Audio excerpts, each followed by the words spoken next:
देखिए अपने नति परिवर्तन बिंदु जान लिए, उनकी विशेषताएं जान ली। इसके बाद जो नेक्स्ट टॉपिक अपने पास है सिलेबस में, जो कि राजस्थान बोर्ड की बुक में है, एनसीईआरटी की बुक में वो नहीं है, वो है हेल्महोल्ट्ज कुंडलियां। हेल्महोल्ट्ज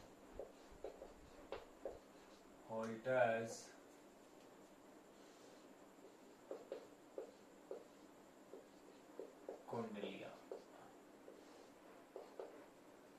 हेल्महोल्ट्ज कुंडलियां क्या है? ये क्वेश्चन अभी राजस्थान बोर्ड की एग्जाम 2020 जो कि 13 मार्च को एग्जाम हुई थी, उसमें ये क्वेश्चन आ गया था कि हेल्महोल्ट्ज कुंडलियां क्या है, इनके मध्य चुंबकीय क्षेत्र की तीव्रता का व्यंजक प्राप्त करना था। अब देखो हेल्महोल्ट्ज कुंडलियां होती क्या है?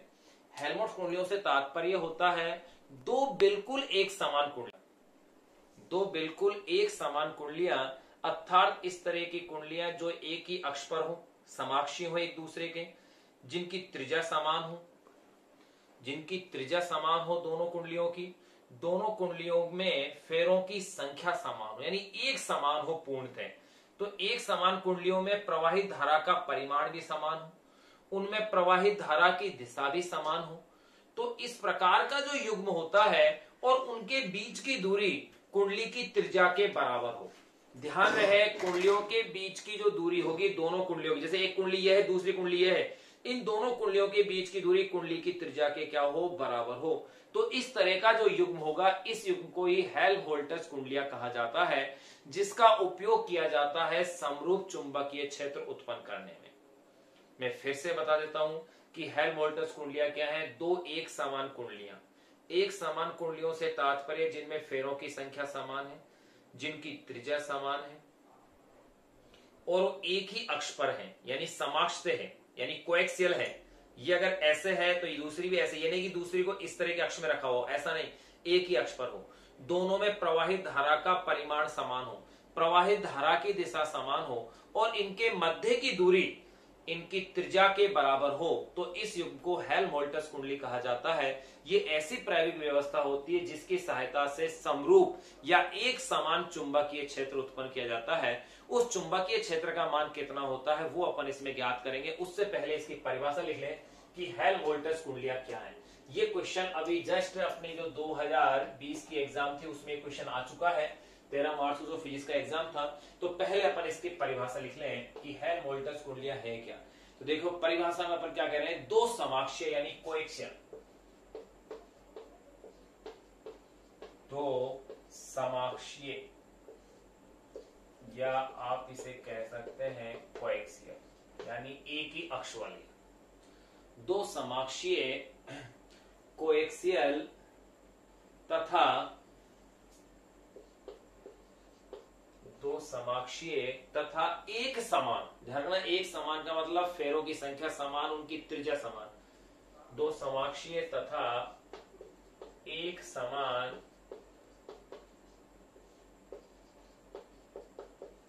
वृत्ताकार, दो समाक्षीय तथा एक समान वृत्ताकार कुंडलियां,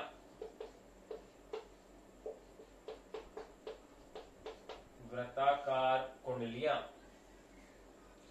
जिनमें वृत्ताकार कुंडलियां जिनमें समान परिमाण की, जिनमें समान परिमाण की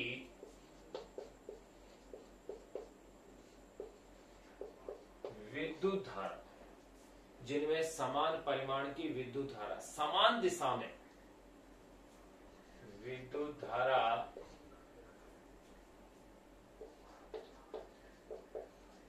समान दिशा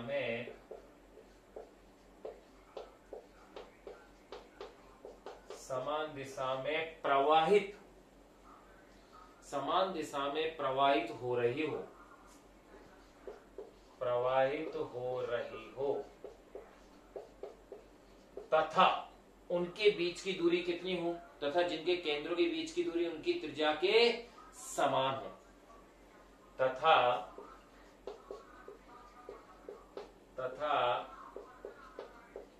जिनके केंद्रों तथा जिनके केंद्रों के बीच की दूरी तथा जिनके केंद्रों के बीच की दूरी उनकी त्रिज्या के समान हो, उनकी त्रिज्या के समान हो, तो इस प्रकार के युग्म को, उनकी त्रिज्या के समान हो तो इस प्रकार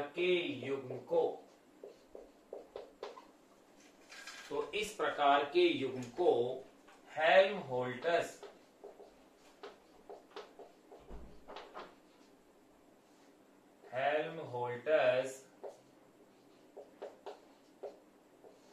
कुंडलियां कहते हैं। समान हो तो इस प्रकार के युग्म को, या इस प्रकार के व्यवस्थित कुंडलियों के युग्म के, तो इस प्रकार के व्यवस्थित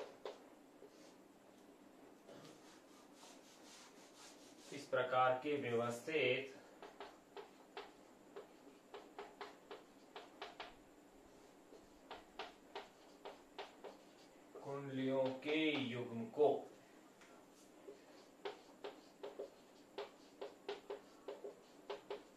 हेल्महोल्ट्ज कुंडलियां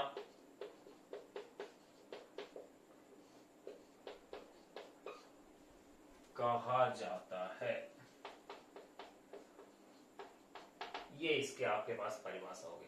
यानी दो एक समान हो, एक जैसी हो, धारा की दिशा समान हो, उनका धारा का परिमाण समान हो, तो यही क्या कहलाती है, हेल्महोल्ट्ज कुंडलियां कहलाती हैं।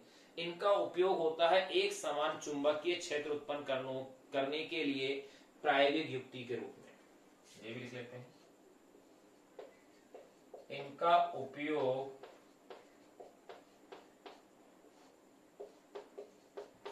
एक समान चुंबकीय क्षेत्र, इनका उपयोग एक समान चुंबकीय क्षेत्र उत्पन्न करने के लिए, इनका उपयोग एक समान चुंबकीय क्षेत्र उत्पन्न करने के लिए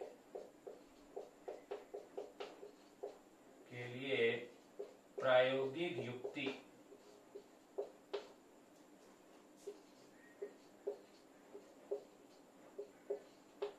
के रूप में किया जाता है। इनका उपयोग एक समान यानी समरूप चुंबकीय क्षेत्र उत्पन्न करने के लिए प्रायोगिक युक्ति के रूप में किया जाता है। ये अपन ने इसकी परिभाषा और इसके उपयोग की बातें कर ली। अब अपन ज्ञात करेंगे इन कुंडलियों के मध्य के भाग में उत्पन्न चुंबकीय क्षेत्र का मान।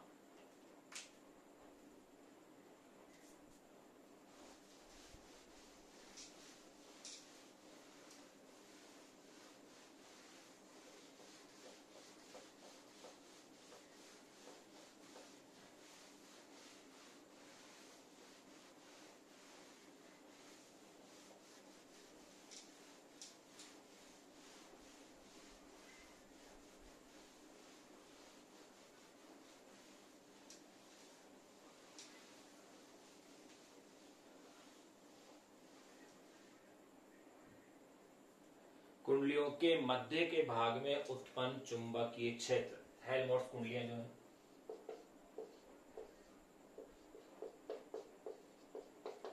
कुंडलियों के मध्य के भाग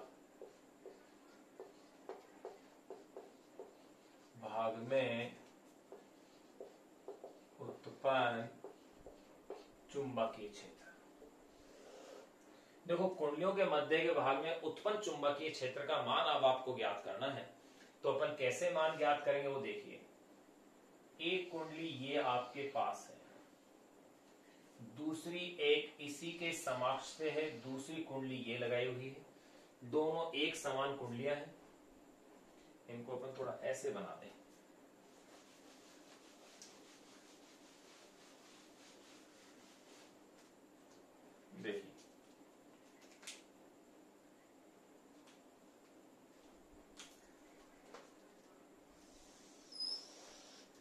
एक कुंडली ये रही, इसके ही समक्ष से दूसरी कुंडली अपन ने ये बना दी।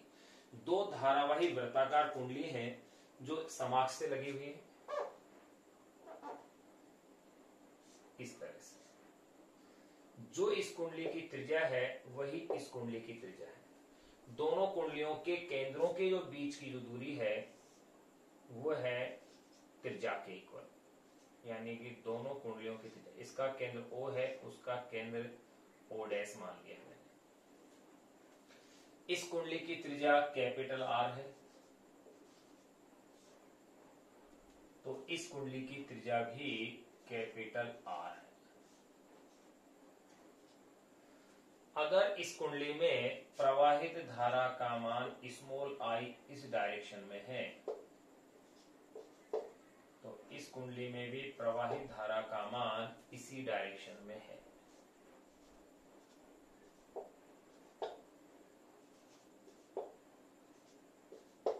ये इस प्रकार की स्थिति है अपने पास। अब देखिए, इनके लिए अगर मैं वक्र खींच के देखता हूं, bx वक्र अगर मैं इसका देखूं और bx वक्र अगर मैं इसका देखूं, तो मेरे पास ये वक्र किस तरह का आता है उस चीज को आप देखिएगा। यहां मैं क्या देख रहा हूं, इसका bx वक्र इस तरह से आएगा,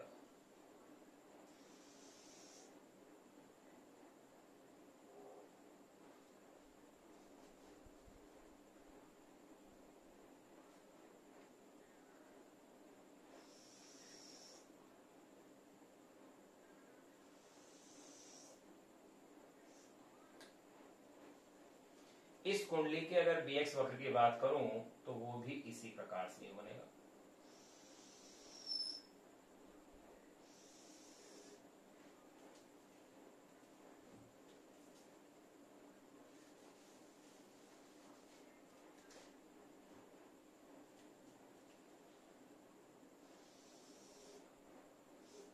ये इस प्रकार से bx वक्र अपने पास आ रहा है। तो अपन क्या देख रहे हैं कि दोनों वक्र यहाँ एक दूसरे को क्रॉस कर रहे हैं, एक दूसरे को क्रॉस कर रहे हैं, यानी इस भाग के अंदर चुंबकीय क्षेत्र का मान एक समान रहेगा। ये वाला जो भाग है ये एक समान चुंबकीय क्षेत्र को व्यक्त करेगा।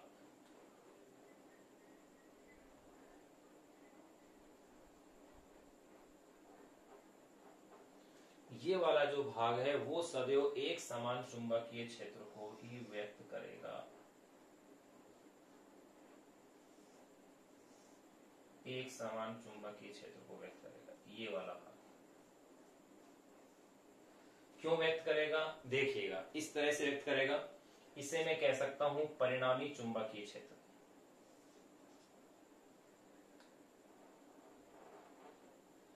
अगर मैं इसे परिणामी चुंबकीय क्षेत्र कहता हूं तो देखिए, परिणामी चुंबकीय क्षेत्र एक समान क्यों होगा, क्योंकि देखो अगर मैं इस कुंडली से दूर जाता हूं इधर, तो इसके कारण दूरी बढ़ने पर जितना चुंबकीय क्षेत्र का मान इसके कारण कम होगा उतना ही मैं इस कुंडली के पास आ रहा हूं, यानी कि जितना चुंबकीय क्षेत्र इस कुंडली से दूर जाने पर हुआ है उतना ही चुंबकीय क्षेत्र इस कुंडली की ओर आने के कारण क्या होगा, बढ़ जाएगा। ठीक इसी प्रकार से यही बात इसके लिए अप्लाई होती है। अगर इस कुंडली से मैं इस ओर दूर जाता हूं तो जितना चुंबकीय क्षेत्र इस कुंडली से दूर जाने पर घटेगा उतना ही चुंबकीय क्षेत्र इस कुंडली के कारण बढ़ जाएगा।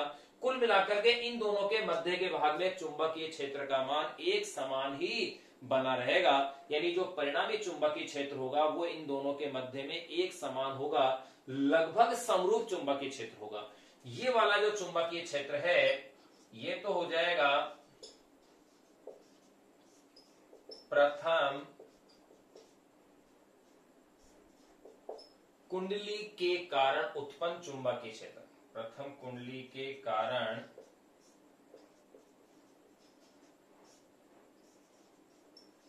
उत्पन्न चुंबकीय क्षेत्र, और ये वाला जो हो जाएगा ये है द्वितीय कुंडली के कारण उत्पन्न चुंबकीय क्षेत्र होगा। यहां इन दोनों के बीच की जो दूरी होगी वो होगी कुंडली की त्रिज्या के बराबर। नति परिवर्तन बिंदुओं के बीच की दूरी बिल्कुल कुंडली की त्रिज्या के बराबर निकलती है।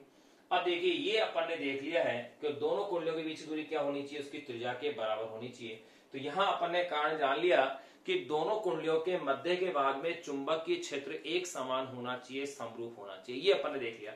अब इनके मध्य चुंबकीय क्षेत्र का मान कितना होगा तो वो देखिए। इनके मध्य का जो बिंदु है वो अगर मैंने मान लिया कि ये मध्य का बिंदु P है, तो इस मध्य के बिंदु P की अगर मैं बात करता हूं तो देखिए वही मध्य के बिंदु P के लिए इस एक कुंडली के कारण जो चुंबकीय क्षेत्र होगा उतना ही चुंबकीय क्षेत्र इस कुंडली के कारण होगा। दोनों में धारा एक ही दिशा में है, एक समान परिमाण की है, यानी परिणामी चुंबकीय क्षेत्र B इज इक्वल टू क्या होगा, B1 प्लस B2 होगा। तो देखिए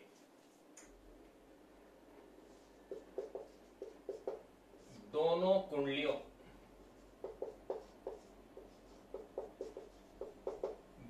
कुंडलियों के मध्य के बिंदु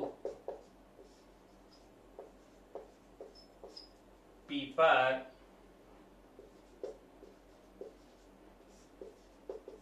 प्रथम व द्वितीय कुंडली के कारण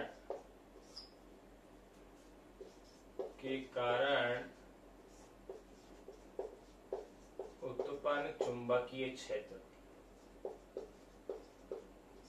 क्रमशः है निम्न होंगे।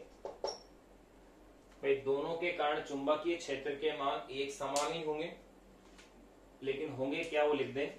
देखिए B1 इज इक्वल टू क्या होगा, आप ये बताएं x की वैल्यू क्या है r/2, और अगर x is equal to r/2 है तो इसके लिए अपन चुंबकीय क्षेत्र ज्ञात कर चुके थे कि x is equal to r/2 हो तो B इज इक्वल टू आपके पास फॉर्मूला आया था 4 म्यू नॉट NI अपॉन में 5√5, बिल्कुल ज्ञात किया जा चुका है। इससे अपन नति परिवर्तन बिंदु के लिए भी लिख चुके हैं।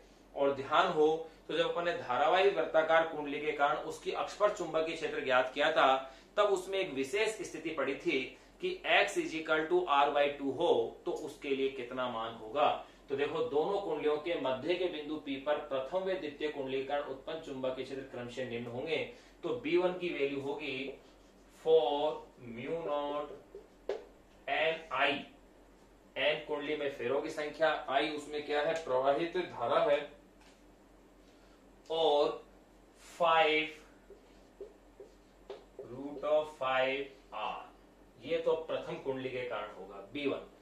एंड B2 की अगर मैं बात करूं तो ये भी मान यही होगा, क्या 4 म्यू नॉट NI अपॉन में 5√5R, दोनों के कारण चुंबकीय क्षेत्र का मान यही होगा। इसलिए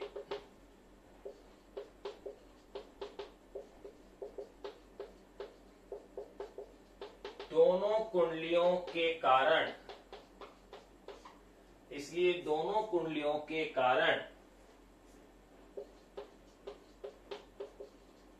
उनके मध्य के भाग में परिणामी चुंबकीय क्षेत्र B is equal to B1 plus B2 एवं दोनों कुंडलियों के कारण उनके मध्य के भाग में परिणामी चुंबकीय B is equal to B1 plus B2। आप क्या कीजिएगा, इनके मान रख दीजिए। तो B1 तो है 4 म्यू नॉट NI, ध्यान रहे r/2 दूरी पर 4 म्यू नॉट NI अपॉन में 5√5 है, 4 म्यू नॉट NI अपॉन में 5√5R plus 4 mu naught NI 5√5R। ये अपने पास इक्वेशन आ गई है। अब आपको इस इक्वेशन को हल करना है। तो देखिए ये ग्राफ, ये जो अपन ने बनाया है इंपॉर्टेंट है, ये अपन क्वेश्चन आ भी चुका है। कुंडलियों के मध्य के भाग में उत्पन्न चुंबकीय क्षेत्र का 2020 के एग्जाम में बड़ा क्वेश्चन आया था, तो इसको मिटा देते हैं इधर से। तो अब देखिए परिणामी चुंबकीय क्षेत्र अब क्या हो गया है, यहां इसको जस्ट डबल कर दीजिए तो B इजिकल टू हो जाएगा 8 म्यू नॉट NI अपॉन में 5 रूट ऑफ 5R। ये अपने पास कुंडलियों के मध्य के भाग में चुंबकीय क्षेत्र का मान आ गया है। अब आप इसे किस किस रूप में कैसे कैसे मॉडिफाइड करते हो वही क्वेश्चन अपने पास बन जाते हैं। कैसे कैसे मॉडिफाइड कर सकते हैं, तो देखिए सबसे पहले अगर 8 अपॉन में 5 रूट ऑफ 5 की अगर मैं वैल्यू देखूं तो ये अप्रोक्स होती है 0.716 म्यू नॉट NI अपॉन में R। इस रूप में भी इसे लिखा जा सकता है। अगर मैं इसे कुंडली के केंद्र वाले मान से कंपेयर करूं तो देखिए यही समीकरण अब कैसी बन जाएगी। मैं इसको ऐसे लिख रहा हूं भाई, मैं 2 से मल्टीप्लाई कर देता हूं अंश और हर को 0.716। अगर मैं इस तरह से कर रहा हूं into 2 mu naught NI upon में 2R, तो ऐसा बिल्कुल किया जा सकता है क्योंकि 2 से ऊपर नीचे अपने गुणा कर दिया है तो म्यू नॉट NI अपॉन में 2R क्या बन गया है BC। तो B इजिकल तो इसको जस्ट डबल कर दीजिए आप, 2 से अगर ये तो बन जाएगा BC और इसको 2 से आप मल्टीप्लाई कीजिए तो 1.432 इजी संख्या है 1432 म्यू नॉट ये हो गया है और ये है BC। यहां अपने पास यहां एक क्वेश्चन आ जाता है, सिद्ध कीजिए कि हेल्महोल्ट्ज कुंडलियों के मध्य के भाग में उत्पन्न चुंबकीय क्षेत्र का मान किसी एक कुंडली के केंद्र पर उत्पन्न चुंबकीय क्षेत्र का 1.432 गुना होता है। तो इसे लिख लेते हैं।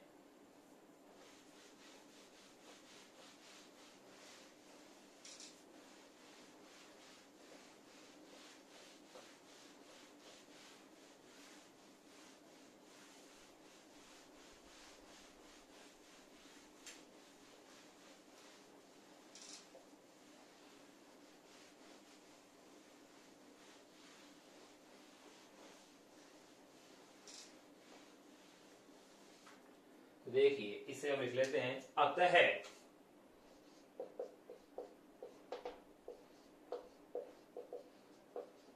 हेल्महोल्ट्ज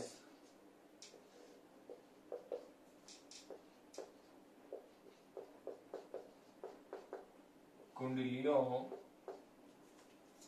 के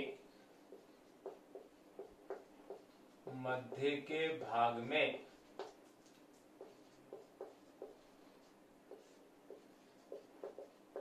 उत्पन्न चुंबकीय क्षेत्र, अतः हेल्महोल्ट्ज कुंडलियों के मध्य के भाग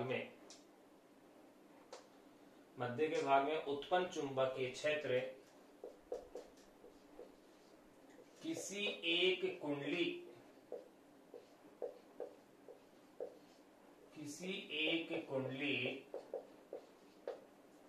के केंद्र पर उत्पन्न चुंबकीय क्षेत्र, केंद्र पर यानी कि अधिकतम चुंबक क्षेत्र, किसी एक कुंडली के केंद्र पर उत्पन्न चुंबकीय क्षेत्र का 1.432 गुना होता है। ये लीजिए, ये कॉन्सेप्ट अपने पास हेल्महोल्ट्ज कुंडलियों का पूरा हो गया। अब अपन एक आंतरिक प्रश्न जो अपनी बुक में अनसॉल्व्ड क्वेश्चन दिया हुआ है और संभवतः क्वेश्चन नंबर 9 है, उसको अपन हल करते हैं कि देखते हैं वो हेल्महोल्ट्ज कुंडली है अथवा हेल्महोल्ट्ज कुंडली नहीं है। उस क्वेश्चन को सोल्व करते हैं।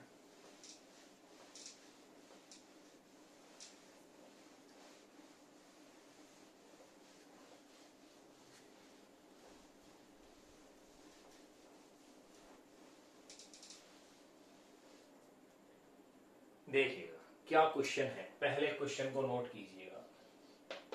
क्वेश्चन में ये क्या कह रहे हैं, दो एक समान कुंडलियां यानी कि त्रिज्या और फेरों की संख्या उनमें क्या है, समान। दो एक समान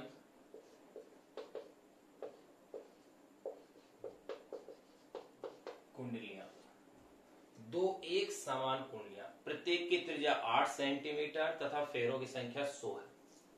दो एक समान कुंडलियां,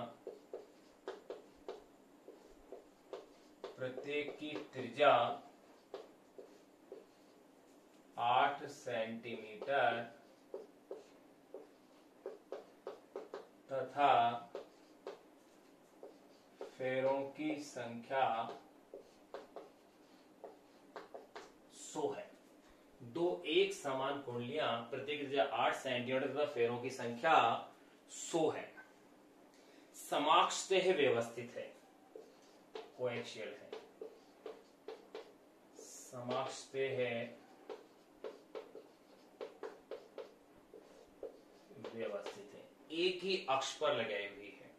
इनके केंद्रों के बीच की दूरी 12 सेंटीमीटर है। इनके केंद्रों के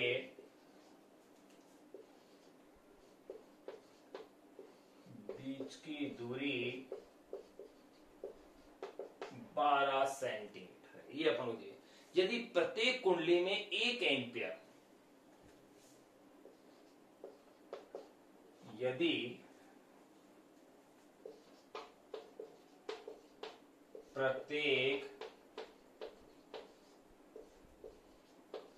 कुंडली में 1 एम्पियर विद्युत धारा एक ही दिशा में प्रवाहित हो, यदि प्रत्येक कुंडली में 1 एम्पियर विद्युत धारा एक ही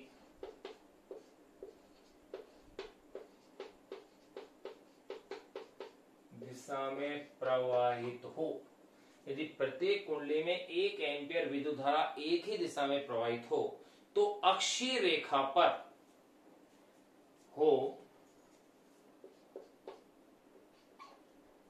तो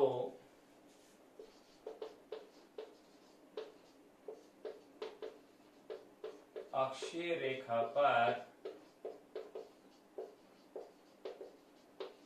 ठीक मध्य में चुंबकीय क्षेत्र का मान ज्ञात कीजिए। ठीक मध्य में चुंबकीय क्षेत्र का मान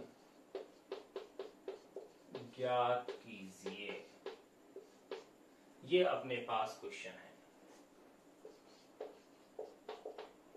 ध्यान दें क्या क्या दिया है। पहले ये बताओ क्या ये हेल्महोल्ट्ज कुंडलियां हैं अथवा नहीं है। तो देखिए अपन कह सकते हैं हेल्महोल्ट्ज कुंडलियां ये नहीं है। एक समान कुंडलियां कह दिए, ये बात सही है।